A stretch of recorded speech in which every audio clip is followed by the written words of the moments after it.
যে উদ্দেশ্যটা নিয়ে এসেছি, আমরা আমাদের পরিচয় পর্ব শেষ করেছি। আমরা যে উদ্দেশ্যটা নিয়েছি সেটি হচ্ছে গত জুলাই আগস্টের একটি গণবিপ্লবের পরবর্তীতে আমরা একটি স্বাধীনভাবে একটি সময় পার করছি। স্বাধীন বলবো এজন্য যে আমি একজন ছাত্র সংগঠনের একজন কর্মী।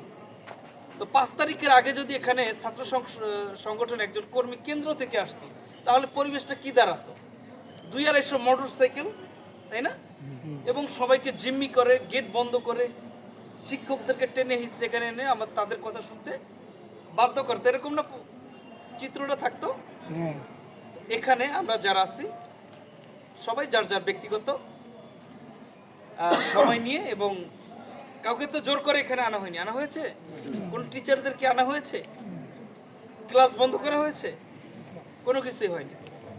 তো আমরা গত একটি ফ্যাসিস্ট সরকারের অধীনে দীর্ঘ 3টা নির্বাচন এবং 15.5 বছর সময় কাটিয়েছি, তাই না?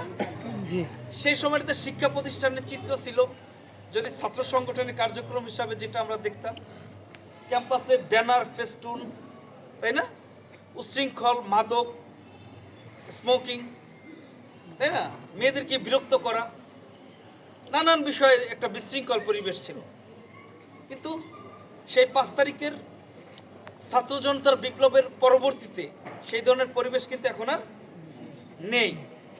তো আমাদের তো আগামী দিনের যে আমরা সময়টা পার করবো, আগামী দিনের যে বাংলাদেশটা আমরা চাই, সে বাংলাদেশ তো অবশ্যই সে আমাদের যে 1600-র অধিক যে ছাত্র জনতার, তারা তাদের জীবনের বিনিময়ে আমাদের যে বাংলাদেশ উপহার দিয়ে গিয়েছেন, যে স্বৈরাচার মুক্ত করার জন্য তারা যে ত্যাগ স্বীকার করেছেন, তাদের সেই ত্যাগের মাধ্যমে আমাদের তো অবশ্যই একটা সুন্দর আমরা বাংলাদেশ চাই, তাই না? যে বাংলাদেশে মানুষের ভোট অধিকার থাকবে। কি থাকবে? ভোট অধিকার থাকবে। আমরা কি দীর্ঘ 15 বছরকে ভোট দিতে পেরেছি? ভোট হওয়ার কথা ছিল দিনে, উৎসব আমেজ মুখর পরিবেশে, হয়ে গিয়েছে রাতে, তাই না?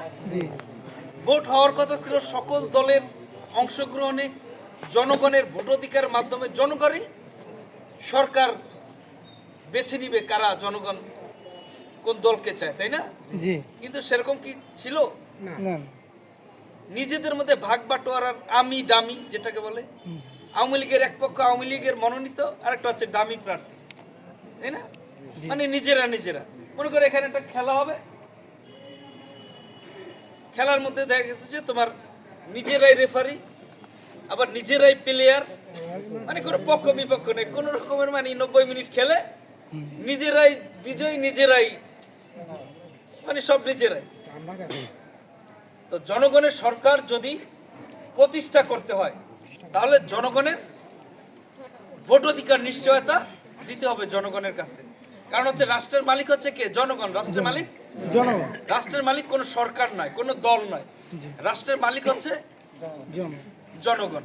প্রিয় শিক্ষার্থী বন্ধুরা আমার, জুলাই আগস্ট বিপ্লবে ছাত্র জনতা সচেতন ছিল বিধায় সেই কোটা সংস্কার আন্দোলন যে শুরু হয়েছিল, সেই আন্দোলনে যখন রাষ্ট্রীয় বাহিনীর দ্বারা দমন করা হয়েছে, দলীয় সন্ত্রাসীদেরকে যখন লেলিয়ে দেওয়া হয়েছে শিক্ষার্থীদের উপরে, ওবায়দুল কাদের কি বলেছিল যে এই ছাত্রদেরকে দমন করার জন্য ছাত্রলীগই যথেষ্ট, তাই না? যখন রংপুরের আবু সাইদ তার সেই বন্দুকের মুখে যখন প্রথম তার জীবন বিসর্জন দেয়, তখন সেই আন্দোলন গণ আন্দোলনে রূপান্তরিত হয়, তাই না? সেই আমরা দেখেছি 18ই জুলাই যখন হেলিকপ্টার থেকে গুলি হচ্ছিল শিক্ষার্থীদের উপরে, যখন বাসার ছাদে যাওয়াটা নিরাপদ ছিল না, বাসার বেলকুনিতে আসাটা নিরাপদ ছিল না, পরবর্তীতে এই রাজপথে জনগণ নেমে আসে। সেই যাত্রাবাড়ি শনি রাখলার সেই মৃত্যুপুরী আমরা সকলেই জানি না? আমাদের ঢাকা বিশ্ববিদ্যালয় তথা সমগ্র ঢাকা শহরের শিক্ষার্থীদের উপরে বহিরাগত সন্ত্রাসীদের মাধ্যমে যে স্টিম রোলার চালিয়েছিল, সেটি বাংলাদেশে আমরা পুনরাবৃত্তি চাই না। এই জুলাই আগস্ট বিপ্লবে 1600-র অধিক ছাত্র জনতার জীবনের বিনিময়ে আমরা স্বাধীনতা অর্জন করেছি। বাংলাদেশ জাতীয়তাবাদী ছাত্রদল হচ্ছে বিএনপি তথা জাতীয়তাবাদী দলের একটি সহযোগী ছাত্র সংগঠন। এই ছাত্র সংগঠন শুরু থেকেই আন্দোলনের সাথে একাত্মতা ঘোষণা করে 150 জনের অধিক এই বাংলাদেশ জাতীয়তাবাদী ছাত্রদলের নেতাকর্মী এই আন্দোলনে জীবন দিয়েছে। আমরা যখন এই আন্দোলনে বের হতাম, আমরা পরিবারের কাছ থেকে বিদায় নিয়ে যেতাম। আমরা একটা ছাত্র সংগঠনের কর্মী, ছাত্রদলের কর্মী। আমাদের দেশ প্রেমের জায়গা থেকে আমরা যখন রাজপথে আমরা যখন যেতাম, আমরা নিজেদের মোবাইল ডিভাইস মুক্ত হয়ে ফ্যামিলির কাছ থেকে বিদায় নিয়ে যেতাম। কারণ হচ্ছে আমরা হয়তো গ্রেপ্তার হতে পারি, আমাদের হয়তো বুকে গুলি লাগতে পারে। প্রিয় শিক্ষার্থী বন্ধুরা আমার, যখন বিজয় 71 হল ঢাকা বিশ্ববিদ্যালয় সহ অন্যান্য হলে যখন স্লোগান ওঠে তুমি কি আমি কে, রাজাকার রাজাকার, এই স্লোগানকে এই ফ্যাসিস্টরা বলেছিল, তারা তাদের নিজেদেরকে রাজাকার বলতেছিল। তখন বাংলাদেশ জাতীয়তাবাদী ছাত্রদল সেই স্লোগানকে আরো বাড়িয়ে বলেছিল, কে বলেছে স্বৈরাচার স্বৈরাচার। তখন আর নিজেদের উপরে চাপিয়ে দেওয়ার সুযোগ হয়েছিল।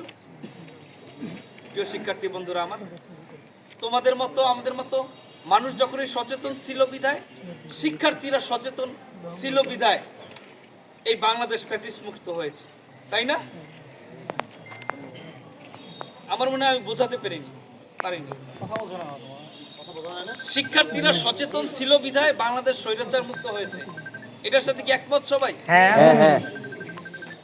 1952 সালের আমাদের রাষ্ট্রভাষার ইতিহাসে যদি আমরা ফিরে যাই, সেই ঢাকা মেডিকেলের আমতলাতে 144 দ্বারা ভঙ্গ করে এই ছাত্ররাই যখন রাজপথে তারা তাদের জীবন দিয়েছিল, সেই রফিক সালাম বরকত, জব্বার সহ আরো নাম না জানা অনেকেই, এই শিক্ষার্থীরা যখনই রাজপথে নেমে এসেছিল তখনই কিন্তু আমরা আমাদের রাষ্ট্রভাষা বাংলা, মায়ের ভাষা বাংলাকে বাংলাদেশের রাষ্ট্রভাষা প্রতিষ্ঠিত করেছিলাম। তো সেই বিষয়ের জন্য তো এই ছাত্রদের অবদান, তাই না? আবার যদি 90-তে স্বৈরাচার বিরোধী আন্দোলন, সেই আন্দোলনের কথা বলি, এরশাদ খার পতন, হ্যাঁ, এরশাদের পতন আন্দোলনের জন্য এই স্বৈরাচার মুক্ত হওয়ার জন্য কিন্তু এই শিক্ষার্থীরাই সেই 90-এর নেতা বলা হয় যাদেরকে, তারাই কিন্তু সেই 90-এর ছাত্র নেতারা, তারা আজও স্মরণীয় হয়ে আছে আমাদের মাঝে। সুতরাং বাংলাদেশ যখনই বিপদে পড়েছে, যখনই একদলীয় শাসন ব্যবস্থা এবং অধিকার আদায়ের জন্য রাজপথে শিক্ষার্থীরা যখনই নেমে এসেছে, তখনই বাংলাদেশ তার সঠিক পথে চলে এসেছে। প্রিয় শিক্ষার্থীরা বন্ধুরা আমার, তোমাদের সচেতনতার মধ্য দিয়েই আগামীতে একটি স্বপ্নিল, একটি স্বনির্ভর বাংলাদেশ গড়ে তোলা সম্ভব। প্রিয় শিক্ষার্থী বন্ধুরা আমার, আমরা তোমাদের হাতে 2টি বই দিয়েছি। ছোট্ট যে বইটি, এটি হচ্ছে বাংলাদেশ জাতীয়তাবাদী দলের আমাদের ভারপ্রাপ্ত চেয়ারম্যান জনাব তারেক রহমানের পরিকল্পনায় এবং পার্টির পরিকল্পনায় 31টা দফার আঙ্গিকে আগামীর বাংলাদেশ আমরা কিভাবে সাজাতে চাই। সেখানে রয়েছে সবার জন্য শিক্ষা, সেখানে রয়েছে সবার জন্য স্বাস্থ্য, তাই না? সবার জন্য সুস্বাস্থ্য এবং সামগ্রিক বিষয় নিয়ে অর্থনৈতিক, রাজনৈতিক এবং সামাজিক সমাজ বিনির্মাণে, সুন্দর সমাজ বিনির্মাণে আমাদের বিচার বিভাগ, আমাদের সংবিধান, আমাদের নির্বাহী বিভাগ, সকল বিভাগগুলো আমরা কিভাবে আগামী বাংলাদেশ কিভাবে আগাবে, সেরকম একটি পরিকল্পনার জন্য আমরা 31 দফার একটি কার্ড তোমাদের হাতে দিয়েছি। এই কার্ডটি তোমাদের সবাইকে পড়ার জন্য আমি অনুরোধ করব। এবং আরও যে বড় বইটা দিয়েছি, এটা হচ্ছে বাংলাদেশ জাতীয়তাবাদী ছাত্রদলের বর্তমান প্রেক্ষাপট এবং ইতিহাস ঐতিহ্য রয়েছে এবং আগামীর প্রতিশ্রুতি কি, ক্যাম্পাসের যে আমাদের যে অতীতের যেই ধারণা, ক্যাম্পাসের যে ছাত্র রাজনীতির নামে শিক্ষকদের সাথে বেয়াদবি, টিচার্স রুমে গিয়ে ছাত্র সংগঠনের ছাত্রলীগরা কি করতো, পায়ের উপরে পা তুলে শিক্ষকদের সাথে কথা বলতো, এমন পরিবেশ বাংলাদেশ জাতীয়তাবাদী ছাত্রদল তোমাদেরকে প্রতিশ্রুতি দিচ্ছে। বাংলাদেশ জাতীয়তাবাদী ছাত্রদল এই ক্যাম্পাসে কোনো ধরনের ব্যানার, ফেস্টুন, কোনো ধরনের বিশৃঙ্খলা, চাঁদাবাজি, কোনো ধরনের বাইক শোডাউন, পরীক্ষা বন্ধ করে, ক্লাস বন্ধ করে, কোনো ধরনের আজকের পর থেকে এই ক্যাম্পাসে কোনো ধরনের ছাত্রদল কোনো কার্যক্রম করবে না। আমি এই ওয়াদা তোমাদের কাছে দিয়ে যাচ্ছি। বাংলাদেশ জাতীয়তাবাদী ছাত্রদল তোমাদের কাছে ওয়াদা দিয়ে যাচ্ছে শিক্ষার্থী বান্ধব ক্যাম্পাস, ছাত্রদের অধিকার, শিক্ষার্থীদের অধিকার আদায়ের বাহিরে কোনো রাজনৈতিক কর্মকাণ্ডের মাধ্যমে এই ক্যাম্পাসে 1 মিনিটের জন্য যদি কোনো বিশৃঙ্খলা করতে চায়, আমাদের কেন্দ্রীয় সংসদ তথা এখানে তারেক ভাই আছেন, এই জেলার সাধারণ সম্পাদক, এবং এখানে থানার নেতৃবৃন্দ আছেন, তাদেরকে অবহিত করার মাধ্যমে আমরা সেটা সাংগঠনিকভাবে তাৎক্ষণিক ব্যবস্থা নিব। এবং কোনো অন্যায়ের সাথে যদি কোনো আমাদের ছাত্রদলের কোনো কর্মী, কোনো নেতা জড়িত থাকে, আমরা তার বিরুদ্ধে আইনি ব্যবস্থা নিব।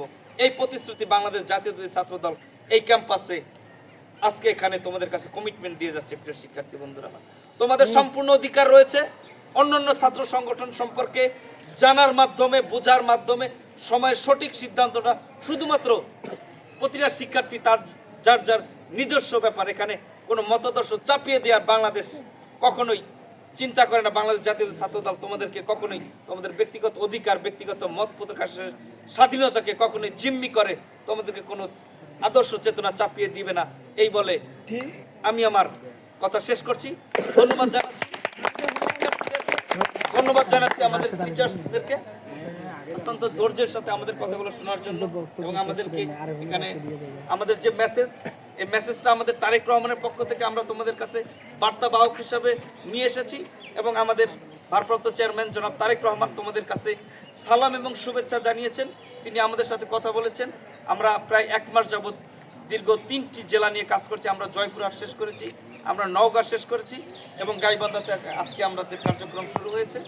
এবং আমরা চেষ্টা করছি আমাদের পার্টির ম্যান্ডেট এবং পার্টির পরিকল্পনা তোমাদের কাছে তুলে ধরতে, এবং এই বিষয়ে সম্পূর্ণ পূর্ণাঙ্গ সিদ্ধান্ত নেওয়ার, এটা যার যার ব্যক্তিগত বিষয়। এটা এখানে কারো কোনো চাপিয়ে দেওয়া মতাদর্শ আমরা বাস্তবায়ন করতে আসি। সবাইকে ধন্যবাদ, সবাইকে সংগ্রামী সালাম এবং শুভেচ্ছা। আসসালামু আলাইকুম।